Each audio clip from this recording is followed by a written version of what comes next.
Good morning student. हम लोग आज कल तक हम लोगों ने साइंस में पढ़ा था मानव नेत्र तथा रंग बिरंगा संसार का आप लोग का चल रहा था। मानव नेत्र के बारे में आप लोगों को पढ़ाया गया था।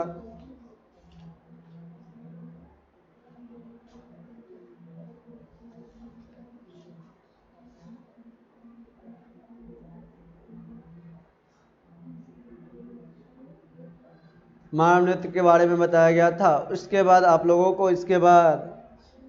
को बताया गया था ये part of the human body में क्या आँख में कौन कौन से पार्ट होते हैं, हमारे मानव के नेत्र में कौन कौन से पार्ट होते हैं, इनके बारे में बताया गया था। इसके बाद आप लोगों को बताया गया था मानव नेत्र रंग बिरंगा संसार, ये हिंदी में था, वो इंग्लिश में था आप लोगों का।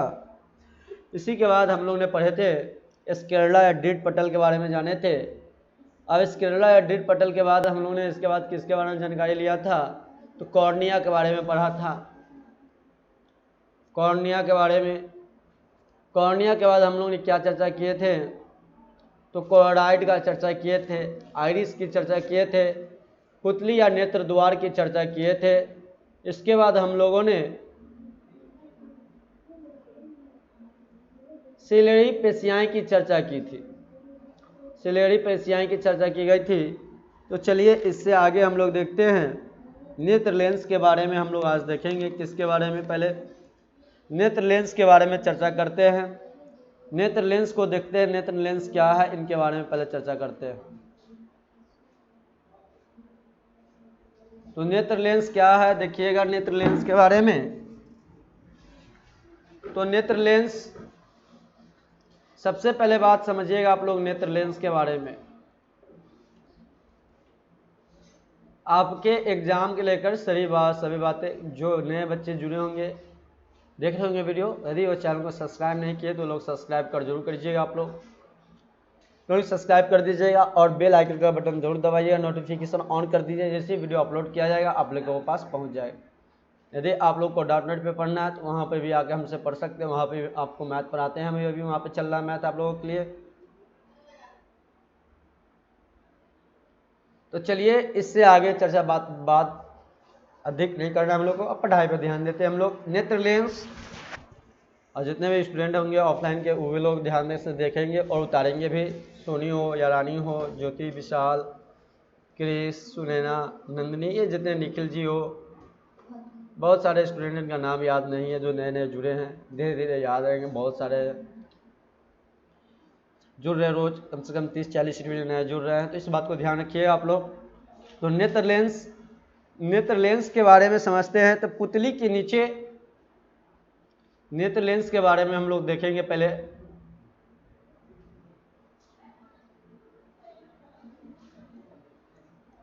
तो पुतली के नीचे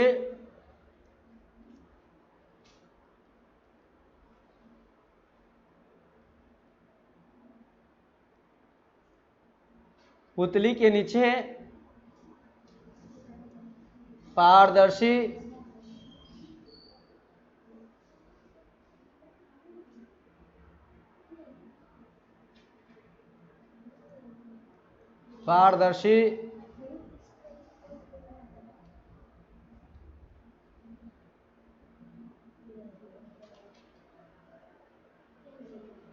तथा मुलायम पदार्थ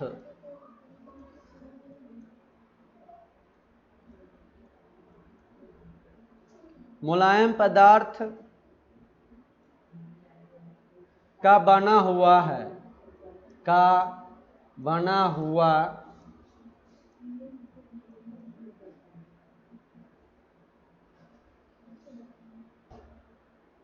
वह एक उत्तल लेंस होता है। एक उत्तल लेंस होता है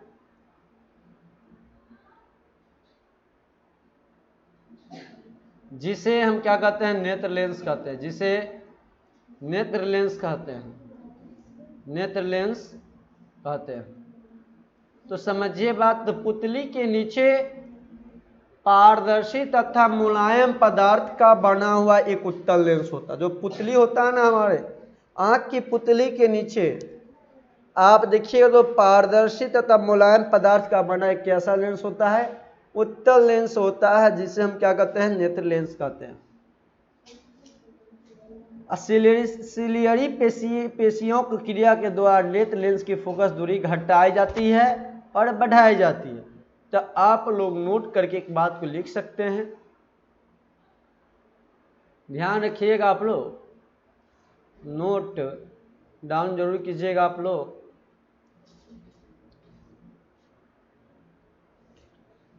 किस पेशी? सिलियरी पेशियाओं के द्वारा, पेशियाओं के द्वारा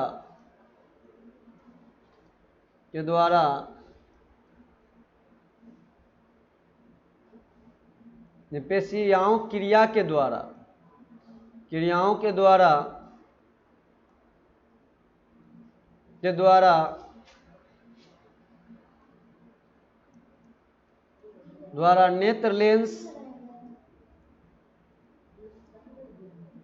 नेत्र लेंस की फोकस दूरी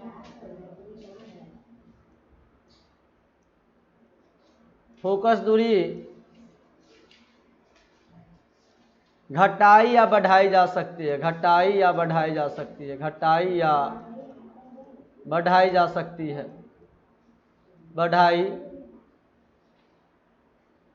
जा सकती है।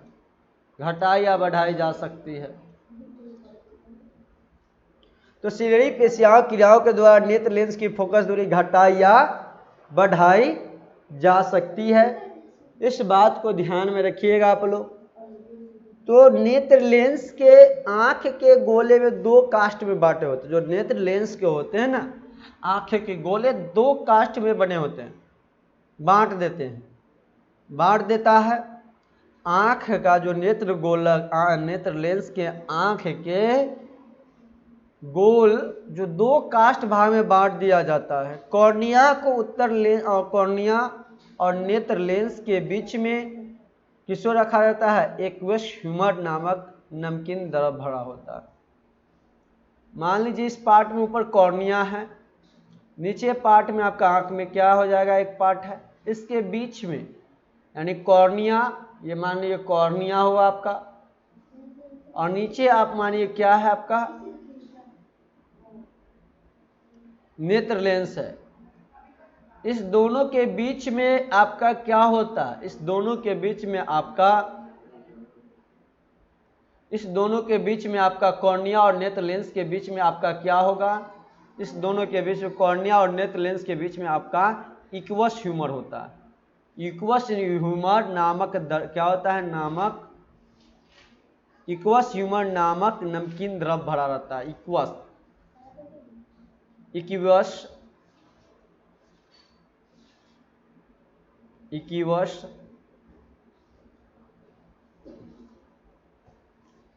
ह्यूमर नामक नमकीन द्रव भरा होता है।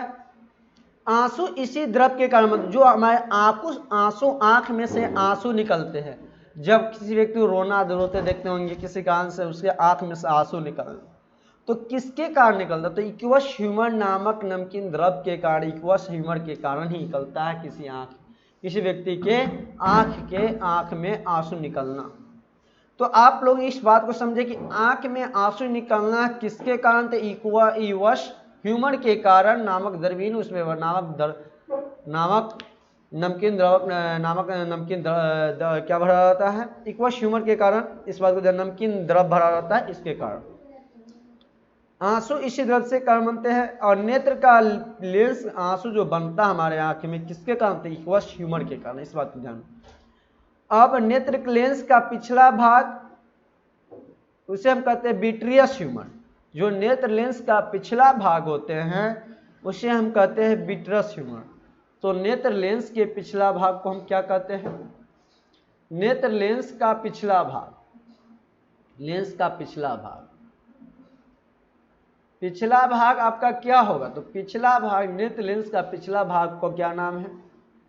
जिसे हम विट्रियस ह्यूमर कहते हैं। विट्रियस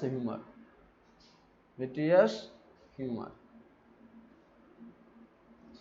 नेत्र लेंस के पिछले वाले भाग को क्या कहते हैं? विट्रस ह्यूमर कहते हैं। अब नामक पारदर्शी रंगीन जेली द्रव से भरा रहता है। ये जो पिछले नेत्र लेंस का जो पिछला भाग होता है विट्रियस ह्यूमर नामक द्रव जेली से भरा रहता है।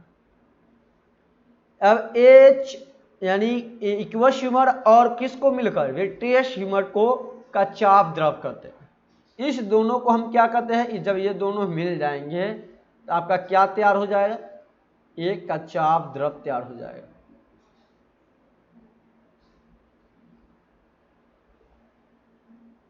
बोल दिए बहुत देर से ऑन नहीं था। कब से? तो देखिए इक्वस ह्यूमर और विट्रस ह्यूमर को हम क्या कहते हैं? कचाप द्रव कहते हैं। इक्वस ह्यूमर और विट्रस ह्यूमर को हम क्या कहते हैं? कचाप द्रव। अब जब कचाप द्रव कहा जाता तो अब देखिए कहाँ पे हम लोगों को आंख में कचाप द्रव होते, फिगर देखते हैं हम लोग।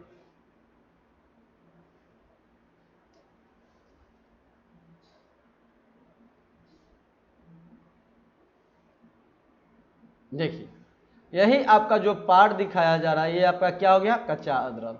कच्चा द्रव किसको कहते हैं हम लोग? तो ए इक्वस ह्यूमर और किसको? विट्रस ह्यूमर को हम लोग क्या कहते हैं? नेत्रोद को हम लोग क्या कहते हैं? कच्चा द्रव कहते हैं। या आप इस फिगर में देखिए यहाँ पे कच्चा द्रव थी तो दोनों फिगर सेम ही आप लोगों का।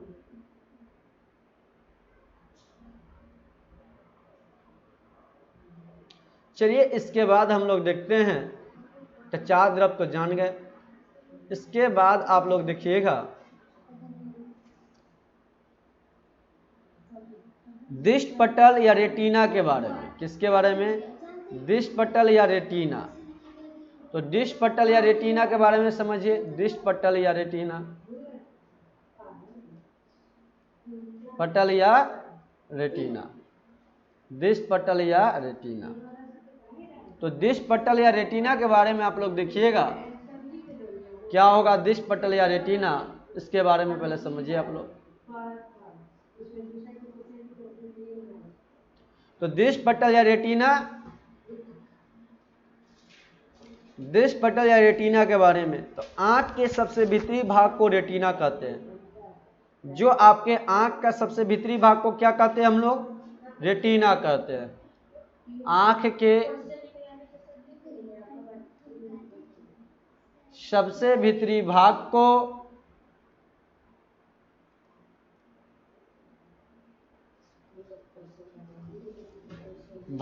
क्या कहते हैं? रेटिना कहते हैं। रेटिना कहते हैं।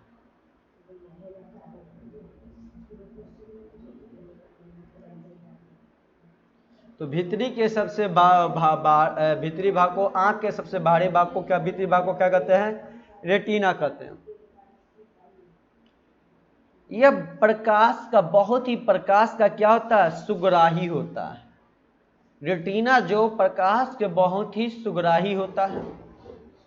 नेत्र लेंस वस्तुओं का प्रतिबिंब रेटिना पर ही बनाता। जो नेत्र लेंस होते हैं वह प्रतिबिंब किस पर बनाता है? रेटिना पर ही बनाती है। रेटिना से दो प्रकार के तंतु जुड़े रहते हैं। रेटिना से आपको कितने प्रकार के तंतु जुड़े रहते हैं? इनसे दो प्रकार के तंतु जुड़े रहते हैं। कितने प्रकार के तंतु जुड़े रहते हैं? दो प्रकार के तंतु जुड़े हो रहते हैं। रेटिना से दो प्रकार के तंतु जुड़े रहते हैं, तंतु जुड़े हुए होते हैं। रेटिना से दो प्रकार के तंतु जुड़े रहते हैं जिन्हें क्षर या तथा शंकु कहते हैं। जो दो प्रकार से तंतु जुड़े रहते हैं जिन्हें हम क्या कहते हैं? क्षर या शंकु कहते हैं। जिन्हें हम क्षर या शंकु, शंकु या क्षर कहते हैं, शंकु या क्षर कहते हैं। जो दो प्रकार के रेटिना से जंतु जुड़े हुए रहते हैं क्षर, ने शंकु या क्या कहते हैं? क्षर कहते हैं।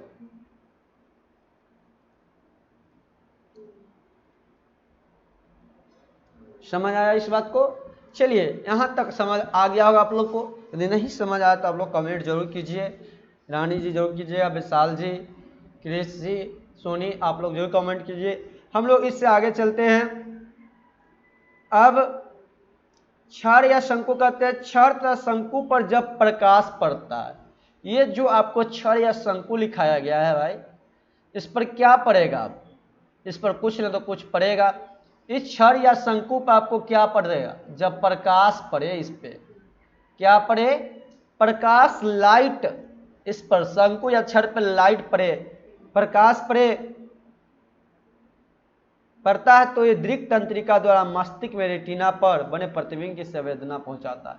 कहाँ पे? जैसे शंकु या छड़ पर प्रकाश पड़ते हमारे दिमाग में, हमारे मस्तिष्क में इस बात को संवेदना भेजता है हमारे दिमाग को, इस बात को संवेदना भेजता है हमारे दिमाग को, बने प्रतिबिंब की संवेदना पहुंचाती है। कहाँ आपको? मस्तिष्क को पहुंचाती है। जो शंकु या छड़ पे जो प्रकाश पड़ता है, जिसी प्रकाश पड़ता है हमारे शंकु या वस्तु छड़ पे पड़ता है तो दृक् तंत्रिका के द्वारा, किस तंत्रिका? जैसे इस पर प्रकाश पड़ा, जब इस पे प्रकाश पड़ेगा तो किसके द्वारा? दृक् तंत्रिका के द्वारा हमें कहाँ जाएगा? दृक् तंत्रिका के द्वारा हम लोग को मस्तिष्क में पहुंचाएगा। इस बात को दृक् तंत्रिकाओं के द्वारा कहाँ पहुंच जाएगा? तंत्रिकाओं के द्वारा मस्तिष्क में पहुंच जाएगा भाई। कहाँ पे पहुंचेगा? मस्तिष्क में पहुंचेगा हम लोगों को। कहाँ पे? मस्तिष्क में। तो जैसे शंकु या छड़ पर प्रकाश पड़ा तो दृक् तंत्रिका के द्वारा मस्तिष्क में पहुंचा। मस्तिष्क में क्या पहुंचेगा? मस्तिष्क में जैसे ही पहुंचेगा तो मस्तिष्क में रेटिना पर बने, जो रेटिना पर, इस पे रेटिना पर जो बना प्रतिबिंब होगा, उसका रेटिना पर बने प्रतिबिंब का हमें कहाँ पहुंचा देगा? दिमाग में संवेदना पहुंचाती है। कहाँ पे? मस्तिष्क में। जो रेटिना पर बना प्रतिबिंब होता है उसकी संवेदना पहुंचाती है हमारे मस्तिष्क दिमाग में। और उसी के बाद जैसे ही तब किसी वस्तु को देखने का हमें आभास हो जाता है, तभी हमें किसी वस्तु का देख पाते हैं कि ये वस्तु का ऐसा था, या ये काला रंग का था, या उजला रंग का था, या पीला रंग था, या ये कलम था, या कार था। जिस वस्तु को हम देखें, जिसी वस्तु को देखते हैं तो शंकु छड़ पे प्रकाश पड़ता है।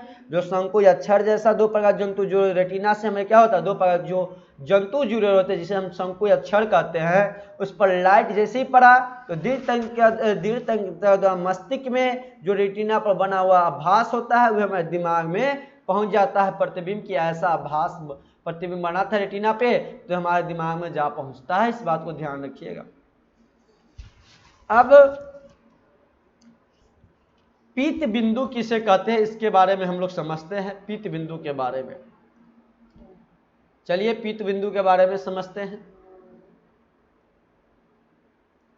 तो पीत बिंदु देखिएगा, पीत बिंदु क्या है? पीत बिंदु, पीत बिंदु के बारे में समझिए आप लोग।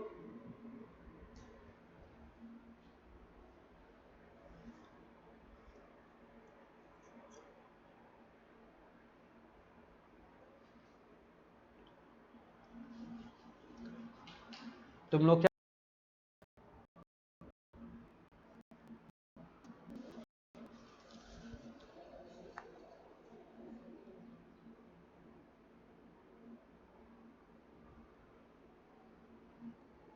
देखिए, आइरिस ये हम लोग जान चुके थे, यहाँ से इससे हाँ। तो हम लोग देख रहे थे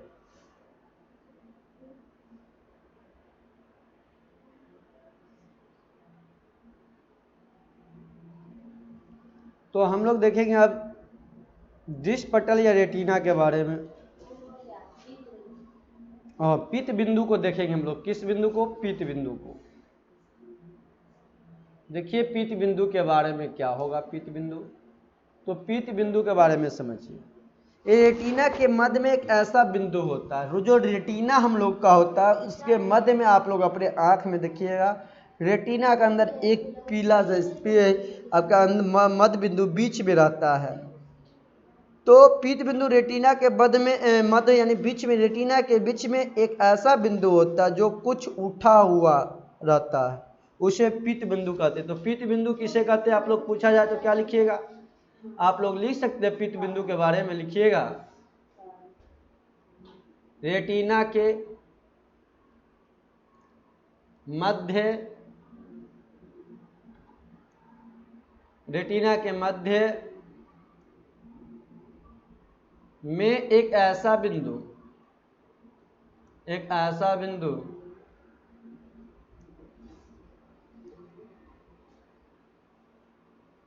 होता है जो कुछ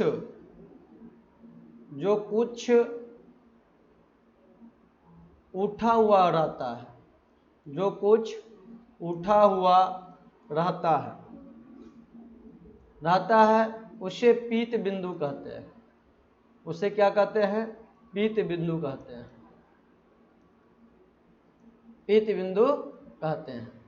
इस बात को आप लोग को समझ आ चुका होगा। पीत बिंदु ये सिर्फ शंकु ही रहते हैं। ये कैसा सिर्फ रहते हैं? शंकु ही रहते हैं। जो पीत बिंदु आपका होता है सिर्फ कैसा रहता है? तो शंकु रहता है। विशाल जी, रानी जी, सोनी जी, ध्यान से देखिएगा, अपने सुनिएगा। सिर्फ ये क्या रहता है? शंकु ही रहता है। सिर्फ क्या रहता है? शंकु ही रहता है। पीत डिश पटल में, रेटिना में क्या होते थे? शंकु या छड़ दो, लेकिन इसमें क्या होता है? सिर्फ शंकु रहते हैं। किसी वस्तु को देखते समय, जब आप किसी वस्तु को देख रहे हैं, जब आप किसी वस्तु को देखेंगे तो उस समय अपने आप आपके आँख, उस समय आँख अपने आप इस प्रकार समायोजित हो जाएगा। आपका आँख इस प्रकार समायोजित होता है कि वस्तु के सबसे प्रमुख भाग प्रतिबिंब पीत बिंदु पर ही बनता है। आपका जो वस्तु को आप देख रहे हैं, आपका आँख इस प्रकार समायोजित होगा कि वो वस्तु आपका पीत बिंदु पर ही जाकर पीत बिंदु पर ही बनता है, कहीं और नहीं। पीत बिंदु पर ही आपका बनेगा। इस प्रकार वह समायोजित होता है। इस बात को ध्यान में रखिएगा आप लोग। अब इसके बाद हम लोग किसके बारे में? तो अंध बिंदु के बारे में समझते हैं। अंध बिंदु क्या है इसके बारे में देखिए। अंध बिंदु, अंध बिंदु, अंध बिंदु तो पीत बिंदु के नीचे, पीत बिंदु के नीचे, पीत बिंदु के कुछ लिखिए, कुछ नीचे एक अन्य बिंदु रहता है। एक अन्य बिंदु रहता है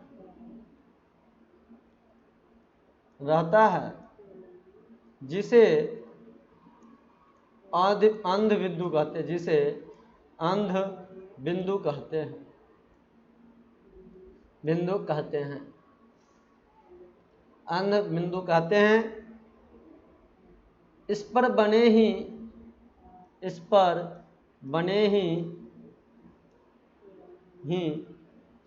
बने प्रतिबिंबों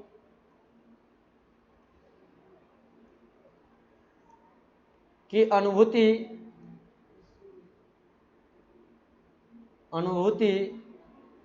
मस्तिष्क नहीं करता। या इस बात को आप रहने दीजिए, अंध बिंदु तक ही लिखिए। देखिएगा आप लोग, इस बात को समझिएगा कि पीत बिंदु के कुछ नीचे एक अन्य बिंदु रहता है जिसे हम क्या कहते हैं? अंध बिंदु कहते हैं। पीत बिंदु का बने प्रतिबिंब, जो पीत बिंदु को आपका जो इमेज, प्रतिबिंब के मतलब समझ रहे? तस्वीर, फोटो, ठीक है ना? जिस वस्तु का फोटो, जिस वस्तु को देखा उसका फोटो, प्रतिबिंब, इमेज आपके कहाँ बनेगा? अनुभूति को, मस्तिष्क को नहीं करता। जो आप पीत बिंदु पे बने प्रतिबिंब की अनुभूति हमारे मस्तिष्क पे क्या करता है? उसका कोई अनुभूति नहीं करता है। अब चलिए देखने की क्रिया समझे हम लोग। देखने की क्रिया, तो देखने की क्रिया को, बात को समझते हैं हम लोग। देखिएगा, देखने की क्रिया को, बात को समझने के लिए, देखने की क्रिया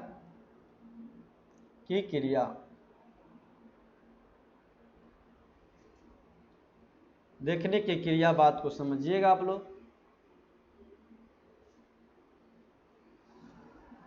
तो ये आप लोग समझिए सबसे पहले क्या होगा इसमें।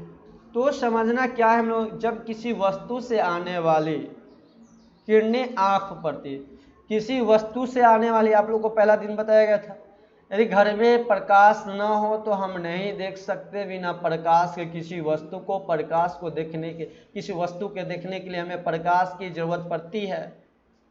आपका जब फिजिक्स का पहला दिन, पहला क्लास हुआ था, तब पढ़ाया गया था।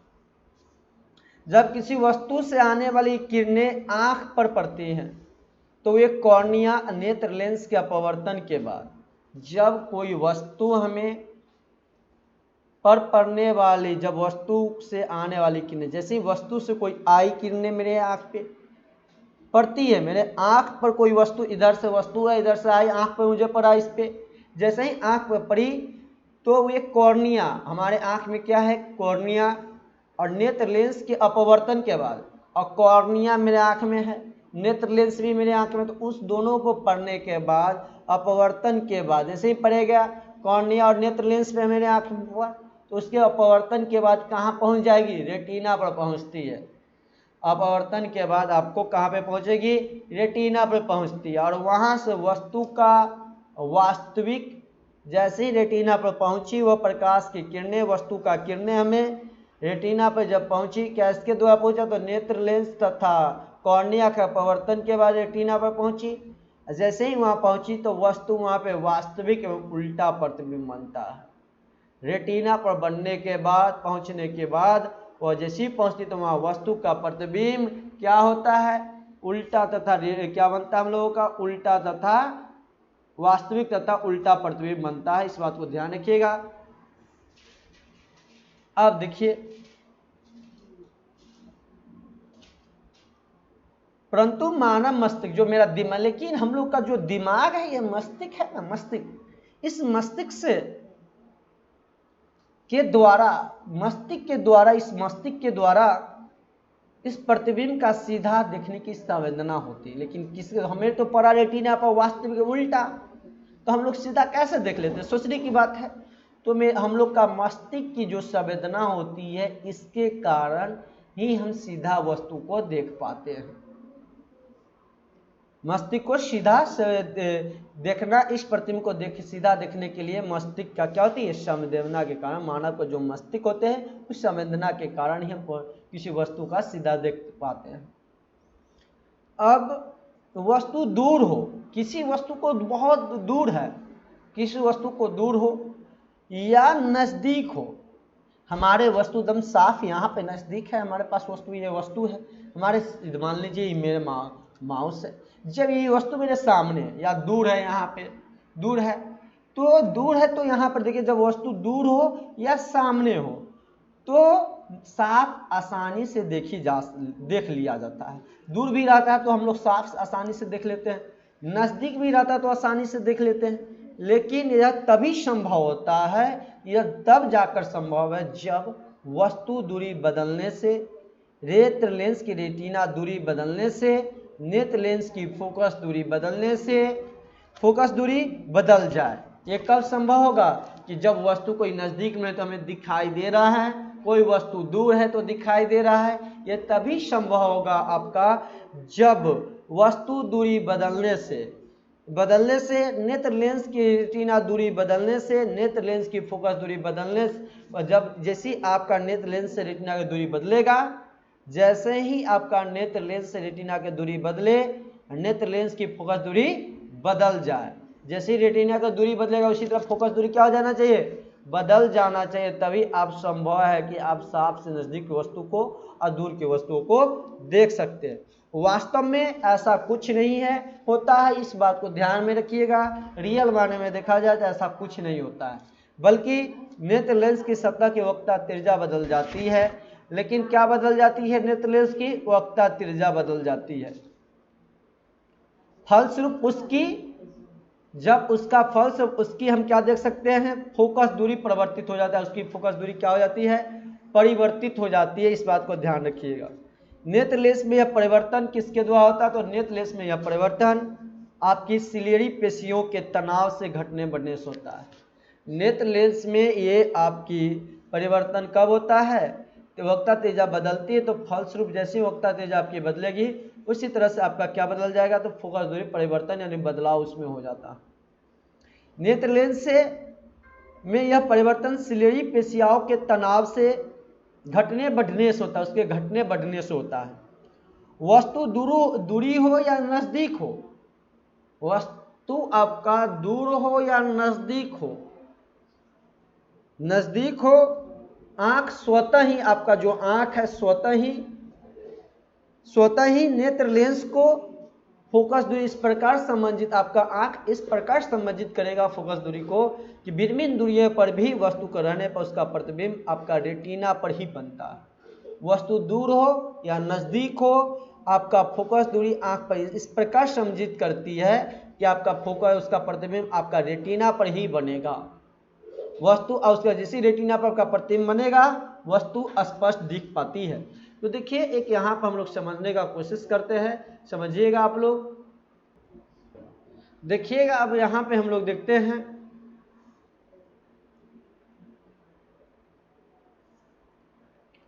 अब आप लोग देखिएगा, इस बात को ध्यान में रखिएगा कि हम लोग देखते हैं कि यहाँ पे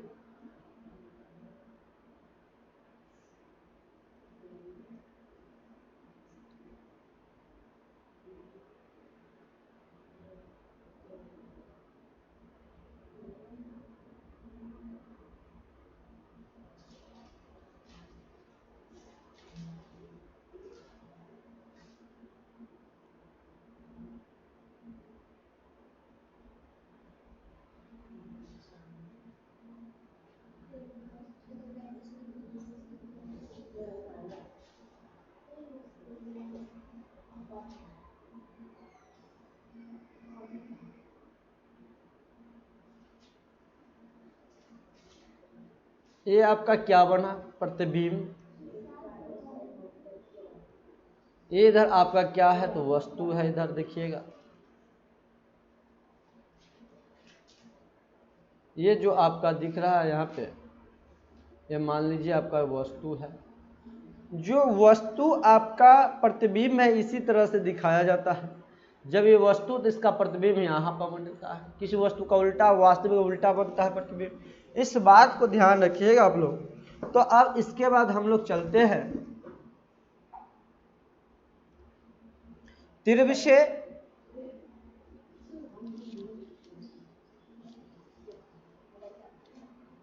हो गया।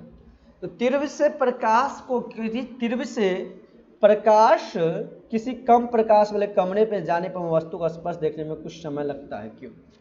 देखिए जब आप तीव्र प्रकाश में हो, बहुत रोशनी में हो, और किसी कमरे में जाते हो, अंधेरे वाले कमरे में, कम प्रकाश वाले कमरे में, तो वस्तु का स्पर्श देखने में हमें कुछ समय लग जाता है। ऐसा क्यों होता है? तो क्वेश्चन है, इससे आप लिखिएगा आप लोग जरूर। तो तीव्र प्रकाश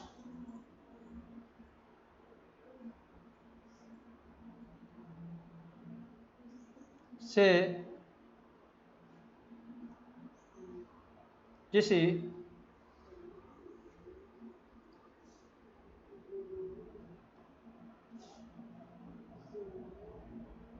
कम प्रकाश की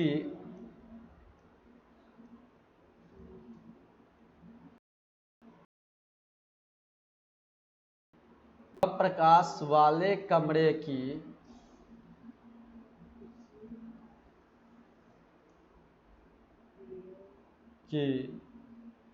कमरे में, लिखिए में जाने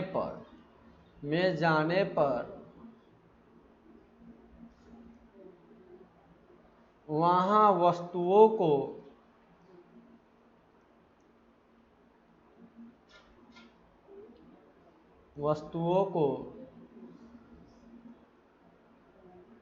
स्पष्ट देखने में कुछ समय लगता है। क्यों लगता है? क्यों?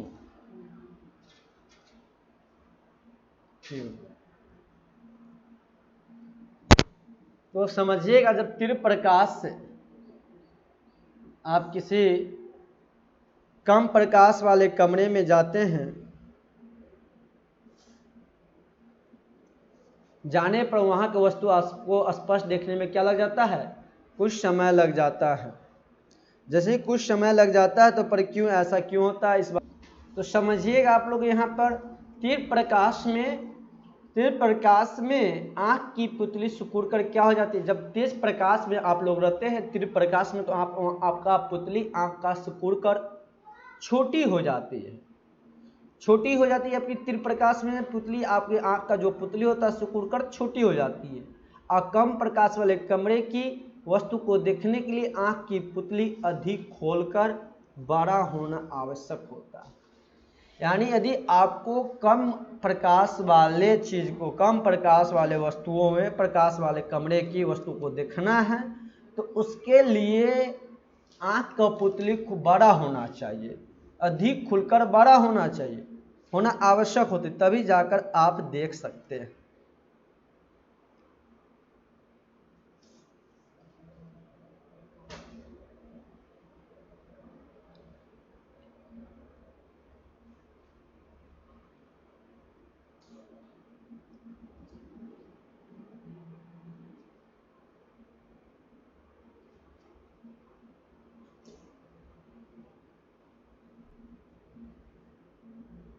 तो समझिएगा तीव्र प्रकाश। अब इसके बाद हम लोग क्या लिख सकते हैं आप लोग कि तीव्र प्रकाश वाले आंख की पुतली सिकुड़ कर क्या होती है, तीव्र प्रकाश में आपकी आंख की पुतली सिकुड़ कर छोटी हो जाती है। क्या होती है? छोटी हो जाती है, छोटी हो जाती है। या कम प्रकाश वाले कमरे में वस्तु को देखने के लिए आंख की पुतली क्या होता है? अधिक खुलकर बड़ा होना आवश्यक होता है। पुतली जब सिकुड़ कर छोटी हो जाती है तो कुछ समय के बाद वो फैलकर फिर अधिक हो जाती है।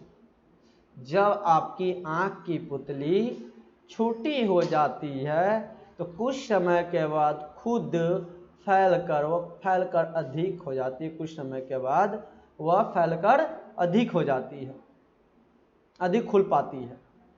यही कारण है कि तीव्र प्रकाश से किसी कम प्रकाश वाले कमरे में जाने पर वस्तुओं को स्पष्ट देखने में कुछ समय लगता है। ठीक इसके विपरीत उल्टा समझे तो कम प्रकाश वाले कमरे से निकल तीव्र प्रकाश में जाने की चकाचौंध की अनुभूति होती है। यदि आप कम प्रकाश वाले कमरे में हैं और ज़्यादा प्रकाश वाले वस्तु, ज़्यादा प्रकाश वाले जगह पर जाते हैं तो आप देखिए एक आपको लगेगा कि कहाँ से चकाचौंध जैसा लगेगा। तो चकाचौंध जैसा लगना किसके कारण भी होता है? ठीक जैसे आपका ये तीव्र प्रकाश से जब कम प्रकाश वाले कमरे में जाते हैं तो हमें कम वस्तु को देखने में समय लगता है, तो उसी प्रकार वहाँ पर भी होता है। जब हम तेज कम वाले प्रकाश कमरे से तेज वाले जगह पे जाएंगे या कमरे पर जाएंगे तो देखने में हमें आँख क्या हो जाएगा? चकाचौंध हो जाता है। तो उत्तर आप लोग आंसर लिख लीजिए। इसका लिखना चाहते हैं तो आप लोग लिखिएगा तीव्र प्रकाश में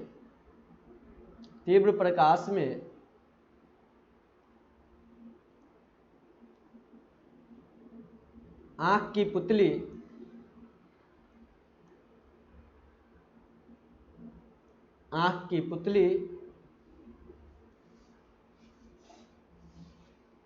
सिकुड़कर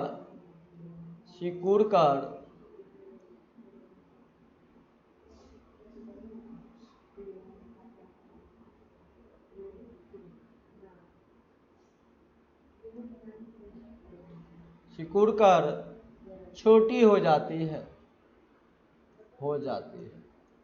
सिकुड़कर क्या हो जाती है? छोटी हो जाती है।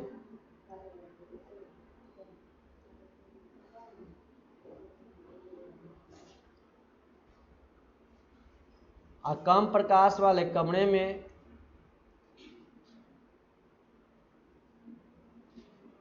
प्रकाश वाले कमरे की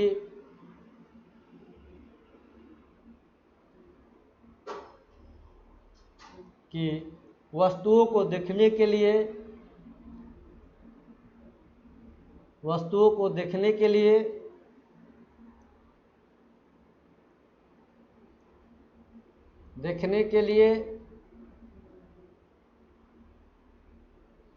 आंख का पुतली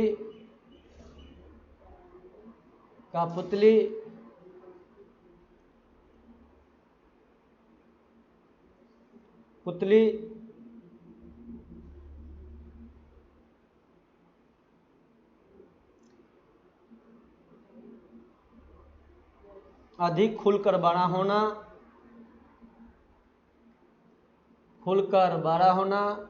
आवश्यक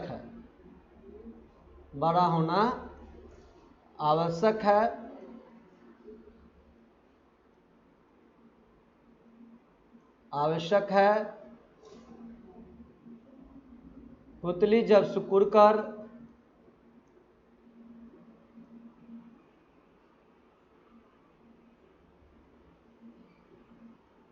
सिकुड़कर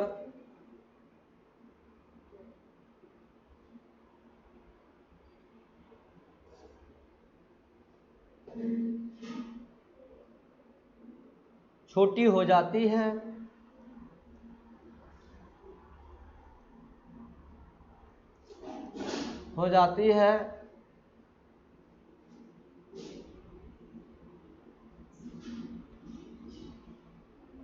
तो कुछ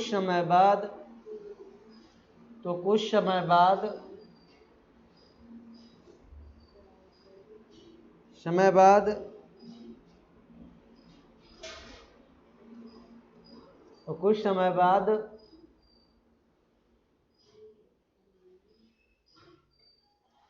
बाद ही वह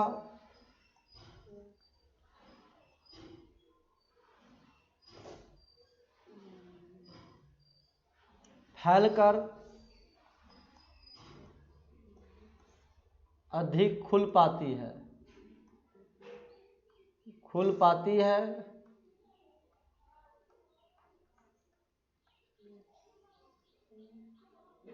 यही कारण है कि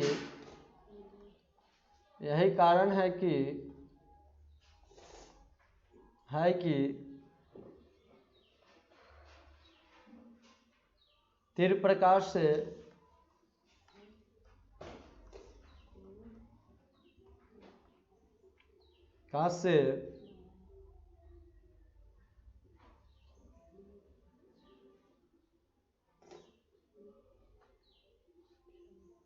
किसी कम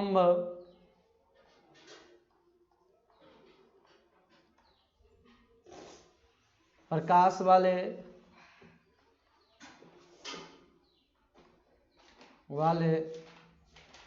कमरे में जाने पर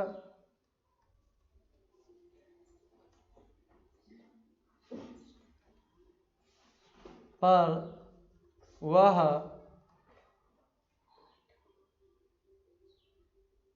वहाँ के वस्तु देखने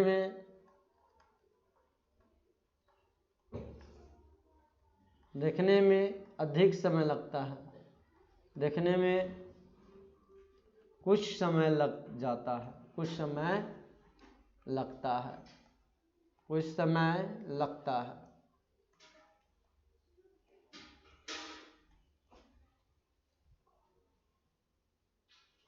कुछ समय लगता है। तो आप लोगों को आज इतना ही तक रहने दिया जा रहा है, जो कि आपके एग्जाम को लेकर बहुत ही इम्पोर्टेंट है। इस बात को बाद में ध्यान रखिएगा। कल हम लोग पढ़ेंगे, आप लोगों को पढ़ाया जाएगा समंजन क्षमता, और समंजन क्षमता के पढ़ाने के बाद दूर बिंदु और निकट समंजन क्षमता पढ़ाया जाएगा। उसके बाद स्पष्ट दृष्टि की न्यूनतम दूरी, जो आपके बहुत ही एग्जाम में इंपॉर्टेंट ये सब क्वेश्चंस होते हैं। कल का क्लास आपका बहुत ज़्यादा इंपॉर्टेंट होगा, और कल पढ़ाकर आपको 7 क्वेश्चन बनाने के लिए दिया जाएगा, जो कल तीसरा क्वेश्चन क्लास होगा। पढ़ाने के बाद 3 क्लास में जो पढ़ाया गया वहाँ से जो क्वेश्चन बनेंगे आपको क्वेश्चन बनाने के लिए घर से दिया जाएगा आप लोगों को। इस बात को ध्यान रखिएगा आप लोग। यदि वीडियो अच्छा लगा तो चैनल को जरूर सब्सक्राइब कीजिएगा, शेयर